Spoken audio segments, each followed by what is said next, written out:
സ്റ്റാർട്ടിങ്ങിൽ യുനായി അവളുടെ അമ്മയോടായി പറയുകയാണ്, എൻ്റെ ക്ലാസ്സിലെ ഹാൻസമായ മിടുക്കനായ ഒരു ബോയാണ് നൽദങ്. അവൻ എന്നെ ഡേറ്റിങ്ങിന് വിളിച്ചു. പക്ഷെ അതൊരു തമാശയായിരുന്നു. ഇപ്പോഴും ഞാൻ തമാശ പറഞ്ഞതായി ഇവൻ പറയുമെന്ന് ഞാൻ വിചാരിക്കുന്നു. പക്ഷെ നൽദങ് സീരിയസ് ആയി അവിടെ നിന്ന് പോകുന്നത് കാണുമ്പോൾ ഇവൾ ആകെ ഇല്ലാതാവുകയാണ്. സോ ഇവിടെ വെച്ച് മേരി ഗോ റൗണ്ട് എന്നു പേരുള്ള എപ്പിസോഡ് 3 സ്റ്റാർട്ട് ചെയ്യുന്നു. അന്ന് നൈറ്റിൽ ഇവൻ പറഞ്ഞ കാര്യങ്ങൾ ആലോചിച്ച് ഇവൾ ആകെ ഡിസ്റ്റർബ് ആവുകയാണ്. അനിയത്തിയാണെങ്കിൽ മജീഷ്യൻ കൊടുത്ത മുട്ടയെ നന്നായി കെയർ ചെയ്യുന്നു. നേരം ഒരുപാടായില്ലേ, നാളെ നിനക്ക് ക്ലാസ്സിലേക്ക് കിടക്കേണ്ടേ എന്ന് അനിയത്തിയോട് ചോദിക്കുമ്പോൾ അതിന് നാളെ മുതൽ സ്കൂളിൽ നിന്ന് ട്രിപ്പ് പോവുകയാണ്, പോവാത്തവർക്ക് ക്ലാസ് ഇല്ല എന്ന് അനിയത്തി പറയുന്നത് കേട്ട് നീ എന്താ ട്രിപ്പിന്റെ കാര്യം എന്നോട് പറയാഞ്ഞേ എന്ന് ഇവൾ ചോദിക്കുന്നു. അതൊന്നും കുഴപ്പമില്ല ചേച്ചി, എനിക്കിതൊന്നും ഇഷ്ടമില്ല എന്നൊക്കെ ഈ അനിയത്തി പറയുന്നുണ്ടെങ്കിലും അനിയത്തിയുടെ വിഷമം മനസ്സിലാക്കുന്ന യുനായി അവളോട് ട്രിപ്പിന് പോവാൻ പറയുന്നു. അതിന് ചേച്ചിയുടെ കയ്യിൽ എവിടുന്ന കാശെന്ന് ചോദിക്കുമ്പോൾ അതൊക്കെ ഉണ്ടെന്ന് ഇവൾ പറയുകയാണ്. അങ്ങനെ നെക്സ്റ്റ് ഡേ ഇവൾ ക്ലാസ്സിൽ എത്തുമ്പോൾ നാൽദങ് അവിടെ ഉണ്ടായിരിക്കും. എനിക്ക് സമ്മതമാണ്, ഞാൻ എത്ര മാർക്കാ വാങ്ങേണ്ടതെന്ന് ഇവൾ ചോദിക്കുമ്പോൾ ഇവനൊന്ന് ഞെട്ടുന്നു. 90 മാർക്കിന് താഴെ വാങ്ങിയാൽ മതി എന്ന് ഇവൻ പറയുന്നുണ്ട്. കുറച്ച് ക്യാഷ് എക്സാമിന് മുന്നേയും പിന്നെ റിസൾട്ട് വന്നതിന് ശേഷം തരാമെന്നും പറയുന്നു. അങ്ങനെ ക്യാഷ് എടുത്ത് ഡെസ്കിന്റെ അടിയിലൂടെ ഇവൻ അത് കൊടുക്കുമ്പോൾ ഇവൾ അതൊന്ന് വാങ്ങാൻ ബുദ്ധിമുട്ടുന്നുണ്ട്. എന്നാൽ രണ്ടും കൽപ്പിച്ച് ഇവൾ അത് വാങ്ങുന്നു. എന്നാൽ ഈ ടൈമിൽ ക്ലാസ്സിലേക്ക് കയറി വരുന്ന ഹന നിങ്ങൾ എന്തായി ചെയ്യുന്നതെന്ന് ചോദിക്കുമ്പോൾ ഇവരൊന്ന് ഞെട്ടുന്നുണ്ട്. നിങ്ങൾ കൊള്ളാലോ, ക്ലാസ്സിൽ പരസ്പരം കൈകോർത്തിരിക്കുകയാണല്ലേ, നിങ്ങൾ എപ്പോഴാ സെറ്റായെന്നും ചോദിക്കുന്നുണ്ട്. ഇവൾ ആ ക്യാഷ് ഒന്നും കണ്ടിട്ടില്ല. മറ്റുള്ള കുട്ടികളെ ഇവർ ലവേഴ്സ് ആണെന്ന് തെറ്റിദ്ധരിച്ച് കളിയാക്കുന്നുണ്ട്. അങ്ങനെ ഇവർക്ക് എക്സാം സ്റ്റാർട്ട് ചെയ്യുന്നു. ഇവൾ ശരിയാക്കിയ ആൻസേഴ്സ് പോലും മനഃപൂർവ്വം തെറ്റിക്കുന്നുണ്ട്. അന്ന് രാത്രി ഇവൾ ആ മജീഷ്യന്റെ പ്ലേസിലിരുന്ന് ഒരു ഫ്ലാഷ് ബാക്ക് ആലോചിക്കുകയാണ്. അതായത് കുട്ടിക്കാലത്ത് ഇവളും അമ്മയും കൂടി തീം പാർക്കിൽ പോയി കളിക്കുന്നതും വഴിതെറ്റി അമ്മയെ കാണാതെ കുട്ടികൾ കരയുമ്പോൾ ഇവളുടെ അമ്മ മോളെ തിരക്കിലെങ്ങാനും പെട്ട് വഴിതെറ്റിയാണെങ്കിൽ കരയാതെ നല്ല കുട്ടിയായി മേരി ഗോ റൗണ്ടിന്റെ അവിടെ നിന്നാ മതി കേട്ടോ. അതായത് ഈ കുതിരയെ പോലെ കാണുന്ന മെഷീനെയാണ് മേരി ഗോ റൗണ്ട് എന്ന് ഇവർ പറയുന്നത്. പിന്നീട് അമ്മ പോയി കഴിഞ്ഞിട്ടും കുട്ടിക്കാലത്ത് അമ്മ തിരിച്ചു വരുമെന്ന് വിചാരിച്ച് ഇവൾ ഒരുപാട് പ്രാവശ്യം ആ മേരി ഗോ റൗണ്ടിന്റെ അവിടെ വെയിറ്റ് ചെയ്തിട്ടുണ്ട്. പക്ഷെ കാര്യമൊന്നും ഉണ്ടായിട്ടില്ല. ഇതെല്ലാം ആലോചിച്ച് കരയുന്ന ഇവളുടെ അടുത്തേക്ക് ആ മജീഷ്യൻ വരുന്നു. എന്താ ഇവിടെ ഇരിക്കുന്നതെന്ന് ചോദിക്കുന്ന ഇയാളോട് എനിക്ക് വിഷമമുള്ളപ്പോഴൊക്കെ ഞാൻ ഇവിടെ വരാറുണ്ട്. അതുപോലെ ചിൽഡ്രൻസ് ഡേ, ബർത്ത്ഡേ, എൻ്റെ അമ്മയോടൊപ്പമുള്ള എല്ലാ നല്ല നിമിഷങ്ങളും എനിക്ക് ഇവിടെയാണ് ഉണ്ടായിട്ടുള്ളത് എന്നിവൾ പറയുമ്പോൾ അല്ലെങ്കിലും ഒരു അമ്യൂസ്മെന്റ് പാർക്കിൽ പോയാൽ നമ്മളെല്ലാവരും അങ്ങനെയാ, മനസ്സിലെ സങ്കടമൊക്കെ മാറ്റിവെച്ച് നല്ല ഹാപ്പി ആയിരിക്കും. അതുകൊണ്ടാണ് ഞാൻ ഇപ്പോഴും ഇവിടെ നിൽക്കുന്നേ എന്ന് മജീഷ്യൻ പറയുന്നു. ഇപ്പം അങ്ങനെയൊന്നുമല്ല, അതൊക്കെ ചെറുപ്പത്തിലല്ലേ, ഇപ്പോൾ നമ്മൾ വലുതായില്ലേ എന്ന് പറയുന്ന യുനായിയെ ഇയാൾ മേരി ഗോ റൗണ്ടിന്റെ അങ്ങോട്ട് കൂട്ടിക്കൊണ്ടു പോകുന്നു. ആ റൈഡിന്റെ മെഷീൻ ഇയാൾ ഓൺ ആക്കുമ്പോൾ നിങ്ങൾക്ക് ഇതൊക്കെ ചെയ്യാൻ അറിയൂ എന്നിവൾ ചോദിക്കുന്നു. ഇതൊക്കെ ഈസി അല്ലേ, നിനക്കും പറ്റും. ഞാൻ നിന്നോടൊരു സൂത്രം പറയട്ടെ, നമുക്ക് നല്ല വിഷമം വരുമ്പോൾ ടെൻഷൻ വരുമ്പോൾ നീ ഞാൻ പറയുന്നത് പോലെ അനര സുമന്നര എന്ന മന്ത്രം ഒന്ന് പറഞ്ഞാൽ മതി. ഇത് കേൾക്കുമ്പോൾ ഇവള് കളിയാക്കുന്നുണ്ട്. ഒരു പ്രാവശ്യമെങ്കിലും എന്നെ ഒന്ന് വിശ്വസിക്കടോ, താനൊന്ന് ട്രൈ ചെയ്ത് നോക്ക് എന്നിയാൾ പറയുമ്പോൾ ഇവൾ അത് പതുക്കെ ഒന്ന് പറഞ്ഞു നോക്കുന്നുണ്ട്. അങ്ങനെ ഇവളെ റൈഡിൽ കയറ്റി അയാൾ ആ മാജിക് മന്ത്രം അനര സുമന്നര എന്ന് പറയുമ്പോൾ ആ റൈഡ് ഓണാവുന്നു. അതിനുശേഷം ഒരു മനോഹരമായ സോങ് കാണിക്കുന്നുണ്ട്. പെട്ടെന്ന് തന്നെ ഇവൾ ഇരിക്കുന്ന ആ സ്റ്റാച്ചു കുതിരയ്ക്ക് ചിറകുകൾ വന്ന് ഇവൾ ആകാശത്തേക്ക് പറന്നുയരുന്നു. അതിവൾക്ക് നല്ല ഇഷ്ടമാകുന്നുണ്ട്. അങ്ങനെ ഇവർ രണ്ടുപേരും നദിക്ക് കുറുകെയും ബിൽഡിങ്ങിന്റെ ഇടയിലൂടെയും എന്തിനെ മേഘങ്ങൾക്കിടയിലൂടെ പോലും പറന്നുയരുന്നുണ്ട്. പെട്ടെന്ന് തന്നെ അവൾ ആ സ്വപ്നത്തിൽ നിന്നും ഉണരുന്നു. ഇപ്പോൾ ഒരു ആശ്വാസം തോന്നുന്നില്ലേ എന്ന് മജീഷ്യൻ ചോദിക്കുമ്പോൾ കുറച്ചു നേരത്തേക്കെങ്കിലും ഹാപ്പിയായി എന്നിവൾ പറയുന്നു. നീ ഒരു കാര്യം ചെയ്യ്, നിന്റെ മനസ്സിൽ ആ നമ്പേഴ്സ് എടുത്തു കളയെന്ന് പറയുന്ന മജീഷ്യനോട് നമ്പേഴ്സോ എന്നിവൾ ചോദിക്കുകയാണ്. Maths numbers, formula, rank, time, cash എന്നിയാൾ പറയുമ്പോൾ രാവിലെ നടന്ന കാര്യങ്ങളെല്ലാം ഇയാൾ അറിഞ്ഞു എന്ന് ഇവൾക്ക് മനസ്സിലാവുന്നു. മനസ്സിൽ നിന്ന് മാറ്റാൻ പറ്റുന്നില്ല എന്ന് പറയുന്ന ഇവളോട് ആ ടെൻഷനൊക്കെ വിട്ട് കൂളായി എന്തെങ്കിലുമൊക്കെ ചെയ്യ്. ഉദാഹരണമായി എൻ്റെ കയ്യിൽ നിന്ന് മാജിക് പഠിക്കാലോ എന്ന് പറയുന്നത് കേൾക്കുന്ന യുനായി എൻ്റെ ഇപ്പോഴത്തെ സാഹചര്യത്തിൽ മാജിക് പഠിക്കലൊന്നും നടക്കില്ല.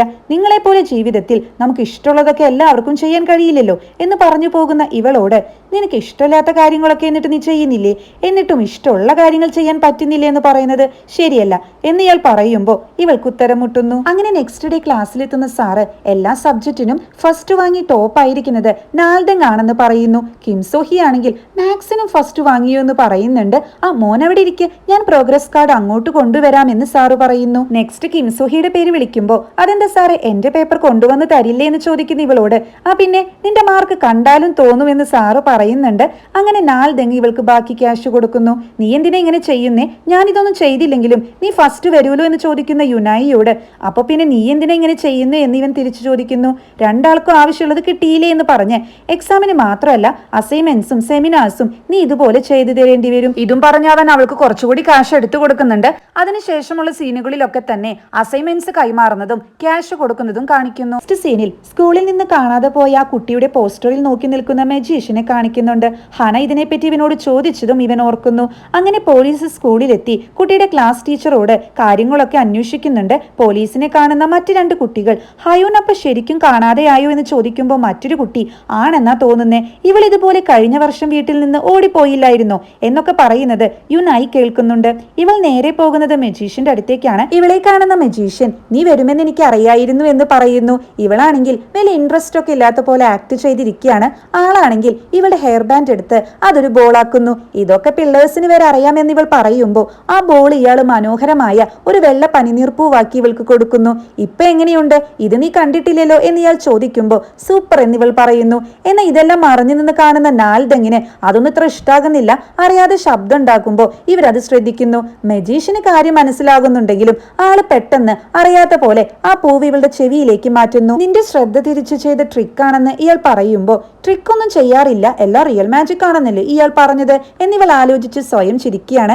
നീ ആലോചിച്ചത് എനിക്ക് മനസ്സിലായി എന്ന് പറഞ്ഞ് ഇയാൾ തീയിൽ നിന്നും ഒരു ചുവന്ന പനിനീർ പൂവ് കൂടി എടുത്ത് ഇവൾക്ക് കൊടുക്കുന്നു.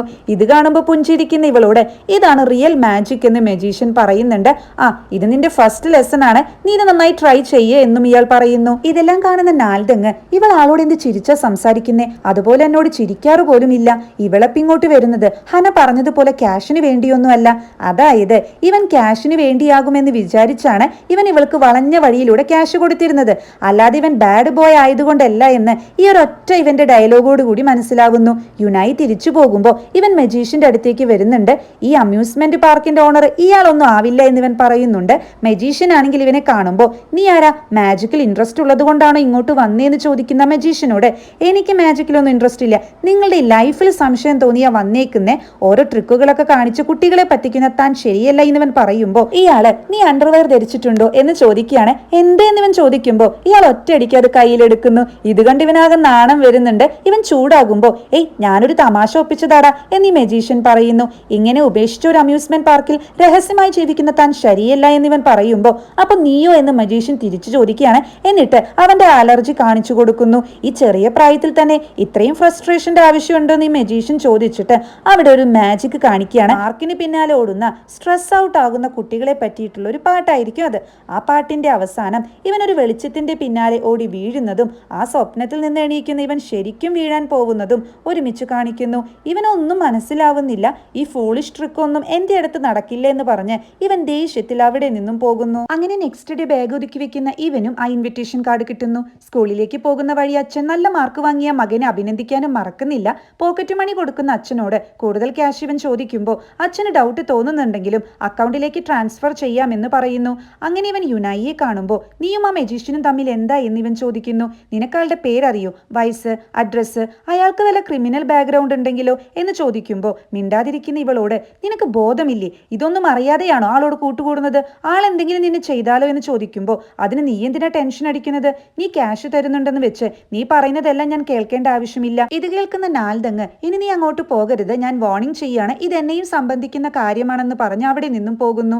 അന്ന് മജീഷ്യനെ കാണുന്ന ഇവള് അതെ നിങ്ങളുടെ പേരെന്താ എന്ന് ചോദിക്കുന്നു.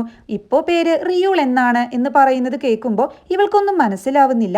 ഫാമിലിയോ എന്നിവൾ ചോദിക്കുമ്പോൾ ഇയാളുടെ തത്ത ഞാനും റിയൂളും മാത്രം എന്ന് മറുപടി പറയുന്നു. ഇത് ശരിക്കും നിങ്ങളുടെ വീടാണോ എന്നിവൾ ചോദിക്കുമ്പോൾ റിയൂൾ ഒന്നും പറയുന്നില്ല. തിരിച്ചു പോകുന്ന ഇവളോട് ഞാനൊരു സീക്രട്ട് പറയട്ടെ, ഇവിടെ ആർക്കും അറിയാത്തൊരു സംഭവമുണ്ട്, അതാ ഞാനിവിടെ നിൽക്കുന്നത്, ഇവിടെ നിന്ന് നേരെ സ്വർഗത്തിലേക്ക് പോകാൻ വഴിയുണ്ട്. സീരിയസ് ആയി ഇത്രയും നേരം കേട്ടുകൊണ്ടിരുന്ന യുനായി ഇത് കേൾക്കുമ്പോൾ ആഹാ എവിടെ എന്ന് പറഞ്ഞ് കളിയാക്കുന്നു. ഇവൻ ഇപ്പൊ അവിടെയുള്ളൊരു മെയിൽ ബോക്സ് കാണിക്കുന്നുണ്ട്.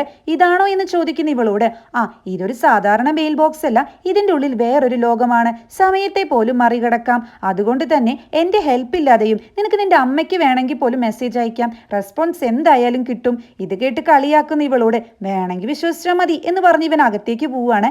എന്നാൽ ഇനി ഇത് സത്യമായിരിക്കുമോ എന്ന് വിചാരിച്ച് ഇവളിത് തുറന്നു നോക്കുമ്പോൾ മജീഷ്യന്റെ തത്ത വന്ന്, എടി മന്ദബുദ്ധി, നീ അത് വിശ്വസിച്ചോ? അപ്പൊ കാണാൻ ഭംഗിയില്ല എന്ന് മാത്രമല്ല തലയ്ക്കകത്ത് ആരും ഇല്ലാലേ എന്ന് പറയുമ്പോൾ ഇവൾ അവിടെ നിന്നും പോവുകയാണ്. എന്നാൽ അവിടേക്ക് വരുന്ന ഗർഭിണിയായ സ്ത്രീ കുട്ടി ഏതാ എന്ന് ചോദിക്കുമ്പോൾ ഞാനിവിടെ മാജിക് പഠിക്കുന്നതാ എന്നിവൾ പറയുന്നു. ഓ, ആളിപ്പോ മാജിക് പഠിപ്പിക്കുന്നുണ്ടല്ലേ എന്ന് പറഞ്ഞ് ഈ സ്ത്രീ ഉള്ളിലേക്ക് പോവുകയാണ്. യുനായി തിരിച്ചു വന്ന് നോക്കുമ്പോൾ ഈ സ്ത്രീ ഇയാൾക്ക് ഫുഡൊക്കെ വിളമ്പിക്കൊടുക്കുന്നു. ഫാമിലി ഒന്നും ഇല്ല എന്നല്ലേ ഇയാൾ പറഞ്ഞത്, പിന്നെ ഇപ്പൊ ഇതാരാ? ഇനിയിപ്പോ ഇയാൾ കല്യാണം കഴിച്ചതാണോ എന്നൊക്കെ ഡൗട്ട് അടിച്ച് ഇവൾ അവിടെ നിന്നും പോകുന്നു. അങ്ങനെ അന്ന് വീട്ടിലൊരു വീഡിയോ ഗെയിം കളിക്കുന്ന നാൽദങ് അതിൽ വീഴുന്നുണ്ട്. എന്നാൽ എത്രയൊക്കെ ശ്രമിച്ചിട്ടും മജീഷ്യന്റെ അവിടെ വീണ പോലത്തെ ആ ഫീൽ അവന് കിട്ടുന്നില്ല. അതെങ്ങനെയായിരിക്കുമെന്ന് ആലോചിച്ച് ഇവൻ തല പുകയ്ക്കുന്നുണ്ട്. പോലീസ് ആണെങ്കിൽ നോക്കുമ്പോൾ കാണാതായ കുട്ടിയുടെ പോസ്റ്റർ വലിച്ചു കീറിയ അവസ്ഥയിൽ കാണുന്നു.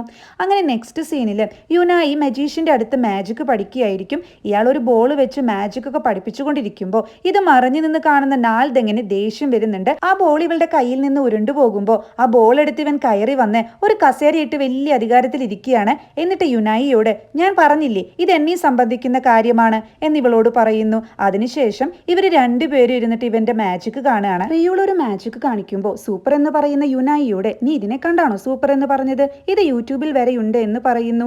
അതേ നാൽദങ് തന്നെ അടുത്ത മാജിക് കാണുമ്പോൾ അവൻ പോലും അറിയാതെ എണീറ്റ് നിന്ന് കൈയടിക്കുന്നുണ്ട്. ഇന്നത്തെ ക്ലാസ് കഴിഞ്ഞു എന്ന് പറഞ്ഞ് റിയൂൾ പോകുമ്പോൾ നാൽദങ് ആ മാജിക് ചെയ്തു നോക്കുന്നു. എന്നാൽ അവന്റെ കൈ പൊള്ളുന്നുണ്ട്. അങ്ങനെ യുനായി ഇവന് ബാൻഡേജ് ഇട്ട് കൊടുക്കുകയാണ്. നിന്റെ കയ്യിൽ നിന്ന് ഞാൻ ഒരുപാട് കാശ് വാങ്ങിയിട്ടുണ്ട്. അത് വാങ്ങുമ്പോഴൊക്കെ തന്നെ എനിക്ക് നല്ല കുറ്റബോധം ഉണ്ടായിരുന്നു. കുറച്ചുകൂടി സമയം കിട്ടിയാൽ ഞാനത് നിനക്ക് തിരിച്ചു തരാമെന്ന് പറയുന്ന ഇവളോട്, ഏയ് അതിന്റെ ഒന്നും ആവശ്യമില്ല, അത് നമുക്ക് മാത്രം അറിയാവുന്ന സീക്രട്ട് അല്ലേ, നീ അത് വിട്ടേക്ക് എന്നിവൻ പറയുന്നു. പോലീസ് സ്റ്റേഷനിലാണെങ്കിൽ മിസ്സായ കുട്ടിയുടെ പോസ്റ്റർ 4 സ്ഥലങ്ങളിലായി കീറിയതായി കണ്ടു. 2 സ്ഥലത്ത് ക്യാമറയില്ലാത്തതിനാൽ ബാക്കിയുള്ള 2 സ്ഥലങ്ങളിലെ ക്യാമറ ഫുട്ടേജ് സാറിന് കാണിച്ചു കൊടുക്കുമ്പോൾ ആളെ വ്യക്തമാകുന്നില്ല. എന്നാൽ അത് റിയോൾ ആണെന്ന് നമുക്ക് വസ്ത്രധാരണം കാണുമ്പോൾ മനസ്സിലാവുന്നുണ്ട്.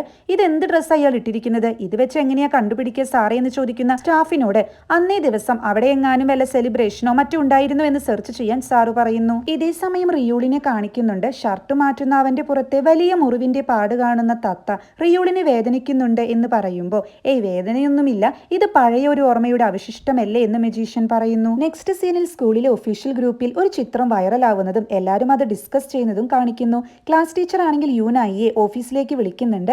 നാൽദങ്ങിന്റെ അമ്മ ഈയിടെയായി മകൻ അക്കൗണ്ടിൽ നിന്നും നല്ലൊരു തുക പിൻവലിക്കുന്നുണ്ടെന്നും അവൻ വളരെ സങ്കടത്തിലാണെന്നും എന്നോട് പറഞ്ഞിരുന്നു. ഞാൻ ആദ്യം വിചാരിച്ചത് വല്ല ബുള്ളിയിങ്ങോ ബ്ലാക്ക് മെയിലിങ്ങോ ആവുമെന്നാണ് എന്നും പറഞ്ഞ് സാറ് ഗ്രൂപ്പിൽ വന്ന ആ ഫോട്ടോ ഇവൾക്ക് കാണിച്ചു കൊടുക്കുന്നുണ്ട്. ഇവൾ അവന്റെ കയ്യിൽ നിന്ന് ക്യാഷ് വാങ്ങുന്ന ഫോട്ടോ ആയിരിക്കും അത്. ഇത് കാണുമ്പോൾ ഇവൾ ആകെ നെർവസ് ആവുകയാണ്. ഇതിന് കുട്ടി എക്സ്പ്ലനേഷൻ തരണം, അല്ലെങ്കിൽ കാര്യങ്ങൾ വഷളാകുമെന്നും സാറ് പറയുന്നു. ഇത് കാണുന്ന ഇവള് ആകെ ടെൻഷൻ അടിച്ചിരിക്കുകയാണ്. ഇവിടെ വെച്ച് എപ്പിസോഡ് 3 അവസാനിക്കുന്നു.